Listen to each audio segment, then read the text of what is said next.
Bueno, continuamos. Hoy vamos a hablar de taxonomía de plantas. Y cuando hablamos de taxonomía de plantas, tenemos que hablar de dos conceptos fundamentales en esta área: la clasificación y la identificación. Ya cuando hablamos de clasificación, estamos hablando de que las plantas están organizadas, organizadas en grupos para poder comprenderlas, estudiarlas, reconocerlas. ¿Ya? Y esto ha ido cambiando estos grupos a lo largo de la historia según las diferentes visiones de los expertos en su momento. ¿Ya? Entonces, hoy sabemos que las plantas están todas sujetas a evolución. ¿Ya? Hay entonces de las plantas más primitivas hasta plantas más evolucionadas. ¿Ya? Considerando este criterio, entonces podemos hoy decir que entre las plantas menos evolucionadas estarían los hongos, ¿no? Después, un poco más evolucionados los musgos, luego los helechos, luego las gimnospermas, y finalmente las angiospermas, que son las plantas actuales. ¿Ya? Cuando hablamos de hongos, hay una diversidad de especies de hongos. Quizás lo más fácil de recordar son estos sombreritos, hongos sombreros. Los musgos son unas plantitas muy pequeñitas que normalmente poblan áreas muy húmedas y sombrías, como en este caso están en las piedras de un arroyo. Los helechos, pues hay una también diversidad interesante de helechos y formas de vida diferentes. Aquí hay un ejemplo de unos que tenemos en jardín seguramente. Dentro de las gimnospermas, el grupo, el género más importante es el Pinus, por cuanto es el que más especies tiene. Y entre las angiospermas, pues hay muchas, ¿no? Se me ocurrió poner una mandarina porque me acordé. Ahora, otro criterio que se toma para organizar los grupos de plantas y que se usó más en el pasado que hoy, sería el hecho de tener grupos que no tienen flores, es decir, sin flores, y grupos que tienen flores, ¿no? Entonces las plantas sin flores le llamamos criptógamas y las con flores le llamamos fanerógamas. Así que cuando hablamos de criptógamos estamos hablando de helechos para atrás, helechos, musgos, hongos, algas, hasta por ahí. Líquenes también podría ser. Y fanerógamas ya serían las gimnospermas y las angiospermas. Otro criterio que se toma en cuenta para dividir las plantas también es la presencia de tejidos vasculares o tejidos conductores de diferentes sustancias a lo largo de las plantas. En realidad es la presencia de tejidos. Entonces, cuando hablamos de plantas no vasculares, estamos hablando de las plantas más primitivas. Son no vasculares porque no forman tejidos. Su cuerpo está formado o por una sola célula o por varias células organizadas en colonias o un tipo de estructura especial llamada talo, sin que llegue a especializarse este grupo de células en tejido. En cambio, las plantas vasculares, justamente el carácter o lo que hace diferente de las anteriores, es esa característica que tiene su célula, organizarse en tejidos, y un tejido tiene una función específica. Los tejidos forman órganos, los órganos sistemas, hasta que forman el individuo. ¿Ya? Entonces, cuando hablamos de estudiar la clasificación de las plantas, estamos hablando de eso, de organizar nuestras plantas para poder reconocerlas. Por supuesto, dentro de esos grupos están las otras categorías más abajo, que son las especies. Sin embargo, no solo es especie lo que está más abajo, ¿ya? Entonces, los grupos taxonómicos son todos ellos. Cuando yo hablo de clasificar una especie, debo pensar que todas las especies tienen un nombre en esta categoría taxonómica, ¿ya? Entonces, la especie sería un conjunto de individuos que tienen caracteres morfológicos y genéticos muy afines, muy parecidos, ¿no? Las especies forman géneros, los géneros forman familias, las familias forman orden, los orden forman sus clases forman clase, y así hasta que llegamos al reino. En algunos, en algunas familias se encuentra una categoría inmediatamente abajo de la familia, que sería la subfamilia, antes del género, o sea, en el medio. O puede haber después de la especie las variedades, ¿no? Cuando hablamos de variedades, estamos hablando, por ejemplo, de variedades de papa, ¿no? Hay diferentes variedades de papa o variedades de arroz que tienen caracteres más que todo de producción, pero sigue siendo la misma especie. En su familia, pues varias familias tienen esta característica, pero quizás la que más se usa para trabajar con su familia son las leguminosas o la familia Fabaceae. Ahora, el subreino, el reino Plantae está dividido en dos subreinos. Las talobiontas, que serían las plantas más primitivas, cuyo cuerpo es un talo, es decir, una célula ovaria sin formar tejido, y las embriobiontas, cuyo cuerpo ya es formado por tejido y al momento de la fecundación del óvulo se forma un embrión pluricelular. En este caso no ocurre eso. Entonces, cuando hablamos de plantas talobiontas, estamos hablando de algas, hongos, líquenes, musgos, no, hasta líquenes nomás. Y cuando hablamos de embriobiontas, estamos hablando de musgos, helechos, pinos, plantas actuales en general.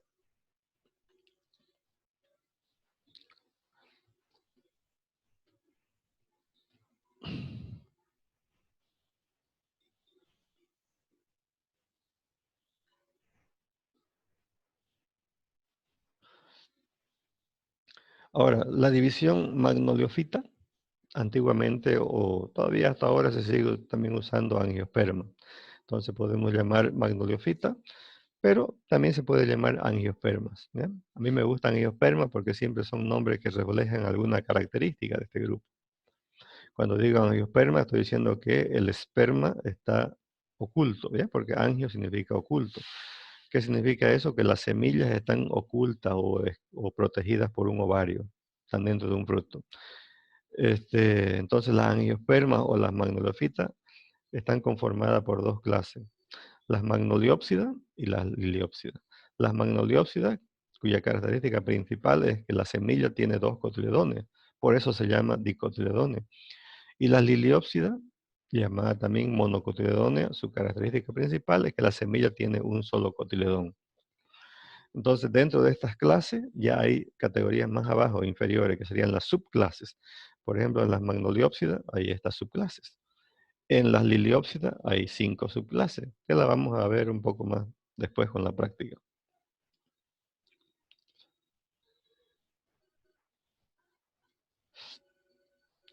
Entonces, cuando decimos clasificar una especie cualquiera, lo que estoy entendiendo es que tenemos que darle los nombres a todos los grupos taxonómicos en la que se encuentra la especie que yo he elegido. Por ejemplo, aquí elegí Tabebuia aurea, ese es el nombre de mi especie, es el nombre científico. Todas las plantas tienen un nombre científico, pero muchas de ellas tienen también un nombre común. No todas, pero muchas tienen un nombre común. Por ejemplo, el nombre común de esta especie, reconocida por el nombre científico Tabebuia aurea, puede ser el alcornoque o tajío amarillo que hay en nuestra ciudad, bastante cultivado y que se nota muy bonito cuando hay flores. Entonces, Tabebuia aurea pertenece al género Tabebuia. Esta especie está dentro del género Tabebuia. Tabebuia está dentro de la familia Bignoniaceae. Bignoniaceae está dentro del orden Scrofulariales, Scrofulariales dentro de la subclase Asteridae y así hasta que llegamos al reino, ¿no? Entonces, todo esto significa dependencia. Este dentro de este dentro de este, y así va. Hay algunas reglas para recordar. Por ejemplo, cuando yo escribo el nombre científico de una planta, tengo que pensar que solamente hay una mayúscula, que es la primera letra del género. Esta primera palabra se llama género. Esta segunda palabra se llama epíteto específico. ¿Ya? Y la única mayúscula que hay aquí es la primera de aquí. ¿Ya? No puedo yo poner aurea con mayúscula, pues, mal. ¿Ya? Vamos a poner mal. Ok, otras reglas que hay que considerar también, si nos damos cuenta, las familias siempre terminan escribiéndose con CAE. Los órdenes se escriben siempre terminando en ales. La subclase en DAE, las clases en SIDA y la división en FITA, ¿ya? Son los que tienen terminaciones. Considerar eso porque al escribirlo hay que siempre respetarlo. Aquí hemos puesto página 80 adelante, un 80 hasta unas 5 o 7 páginas, no sé cuánto habrá por ahí, en el texto que les pasé por WhatsApp, PDF o también pueden bajar ahora. Hay muchos ejemplos de nombres comunes de planta con su nombre científico y con su familia. Eso quiero que vean porque de ahí va a salir el práctico para este tema. Bueno, cuando yo digo identificar, es el otro concepto, estoy pensando que una planta que yo tengo en mis manos, una muestra, tengo que colocarle la familia, a qué familia pertenece, y la especie, es decir, el nombre científico. Entonces, cuando digo identificar, solamente me fijo en dos grupos taxonómicos, la familia y la especie, ¿no? Ahora ya sabemos que la especie está formada por dos palabras, como dijimos, género y epíteto específico. Ese es el nombre científico. Pero hay otra regla, otra norma dentro de lo que es la taxonomía que dice que los nombres científicos deben estar siempre acompañados de esta parte de acá, esto que está escrito en blanco. ¿Qué es eso? Los nombres de los apellidos en realidad de personas, de científicos que hicieron posible que este nombre científico se cree. ¿Ya? Entonces, por ejemplo, aquí entre paréntesis, Silva Manso fue el primer autor, el primero que trabajó con esta especie. Luego, este señor Benz, con punto, porque es una abreviatura, y este señor Hook, también con punto, porque es una abreviatura del apellido, son dos personas, hicieron alguna modificación al nombre científico, es decir, al nombre que hay ahorita, este es el nombre que hay ahorita, fue en realidad asignado por estos dos señores, o no sé si serán señores o señoras, ¿ya? Estos dos son los responsables de este nombre actual, ¿ya? Entonces, este señor trabajó originalmente con la misma especie, pero con otro nombre, y esto lo cambiaron a lo que hay ahora. ¿Por qué? Porque la ciencia siempre va cambiando, va mejorando. Ahora, este nombre de acá es una persona que también en algún momento trabajó con esta especie, pero que quizás no llegó a publicar la especie o no hizo un gran avance, por eso medio que a veces no se toma en cuenta, ¿no? Esta parte de acá. Ahora, aquí he puesto un link, si ustedes pinchan en el link, podemos nosotros saber cómo es que encontramos estos nombres de acá que significan el autor o la autoridad, que sería como aquí el dueño de este nombre, el derecho de autor, ¿no? Este es el nombre y estos son los dueños de ese nombre. Entonces, ¿cómo encontramos esto? No lo sabemos de memoria, está en alguna parte. Y para eso les puse un link aquí que nos lleva a Trópicos, ¿ya? A Trópico, que es una página web que la vamos a usar ahorita para mostrarle cómo conseguir los nombres de las autoridades. Vamos ahí entonces.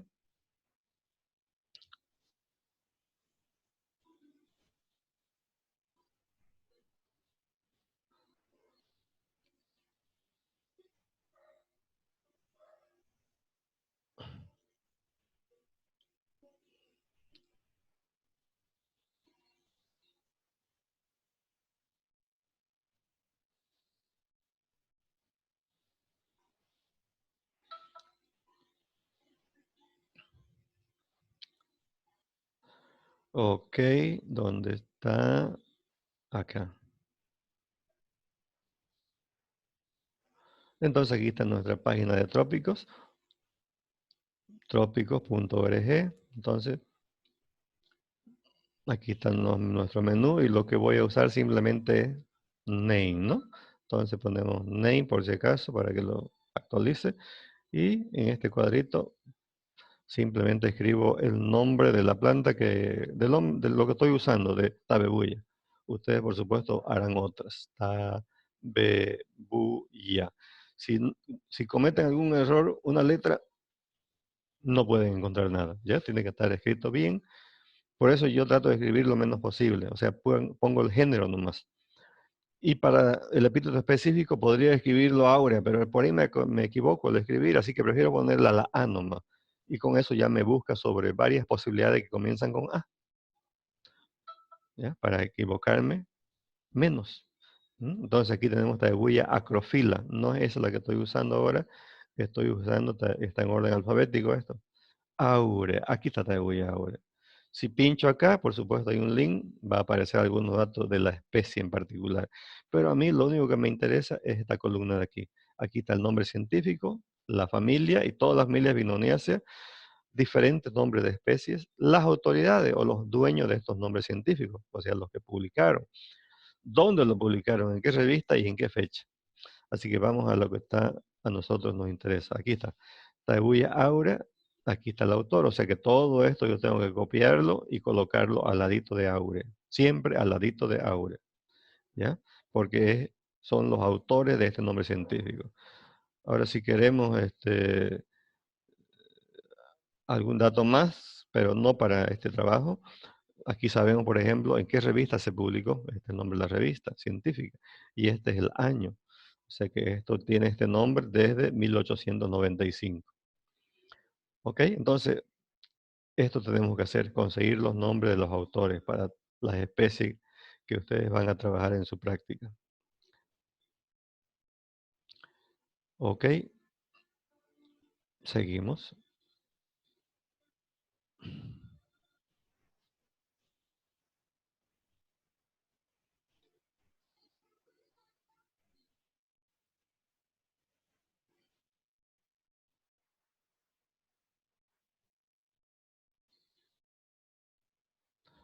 ¿Dónde está esta cosa?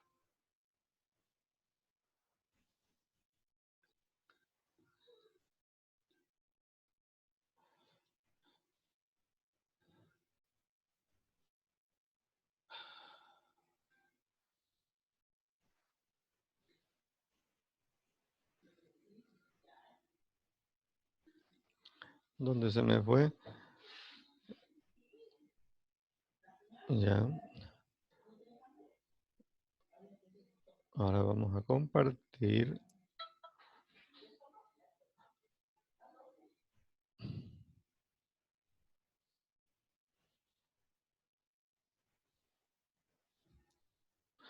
Bueno, entonces,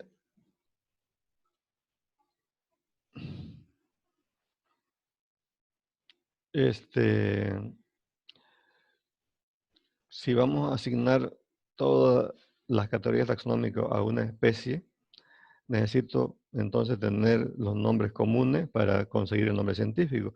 Eso lo conseguimos aquí en la página 80 o algo más, ¿no? En el texto, ¿ya? Entonces, ahí podemos ir y buscamos los nombres comunes, su nombre científico y su familia, ¿ya? Hagamos eso también. Aquí hay un link, por aquí hay un link, creo. Aquí hay un link que nos lleva allá, pero no quiero entrar por ahí porque creo que se borra la pantalla. Ok, entonces, este,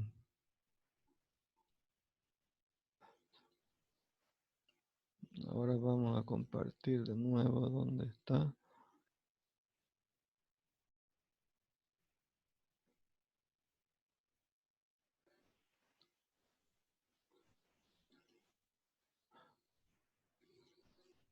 Aquí.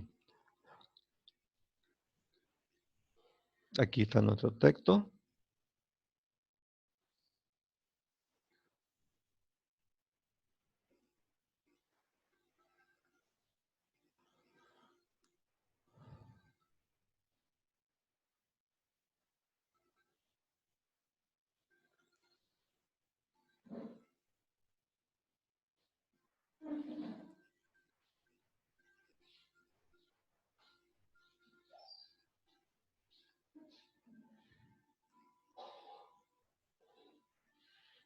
Nuestro texto, ¿dónde está nuestro texto?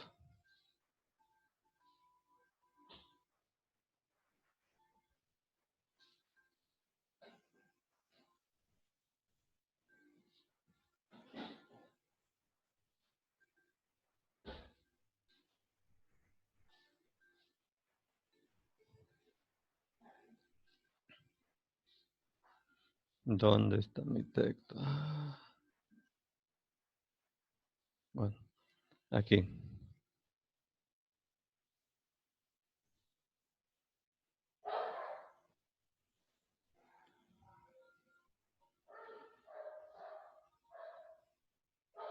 No, no, no, no, no.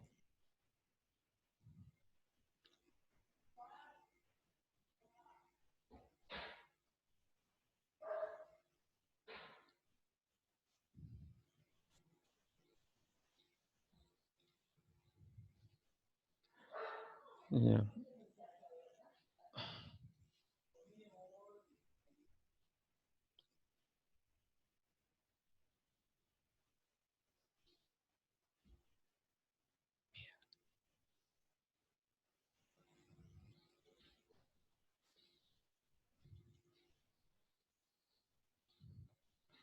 Bueno, aquí está la página 80, más o menos aquí. Bueno, y aquí comienza.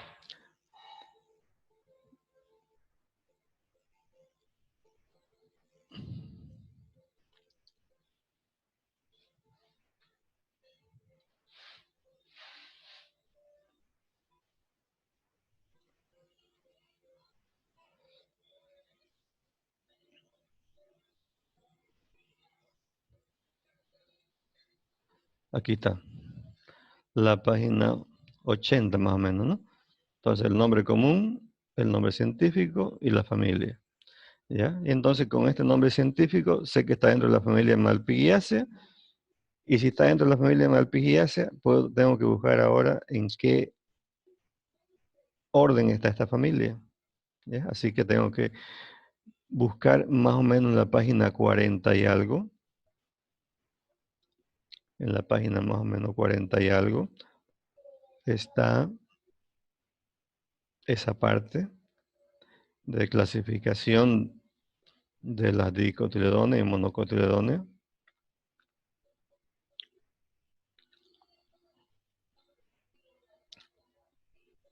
Aquí está.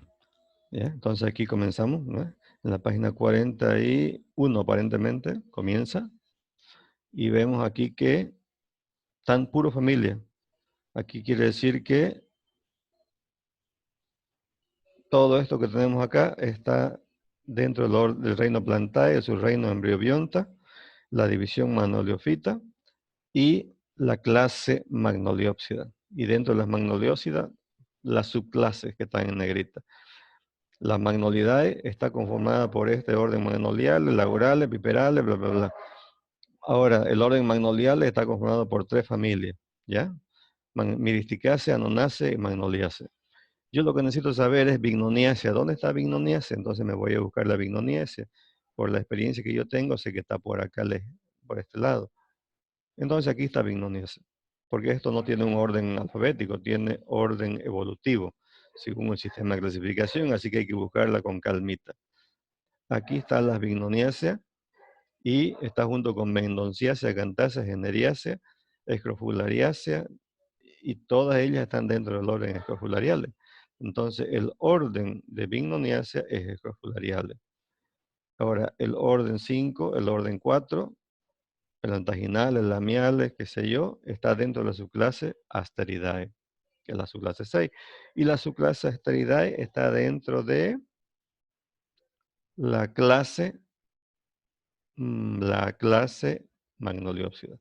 Y Magnoliopsida, por supuesto, está en todo esto de acá. ¿Ya? Así que eso es lo que quiero que ahora ejerciten ustedes a manera de práctica.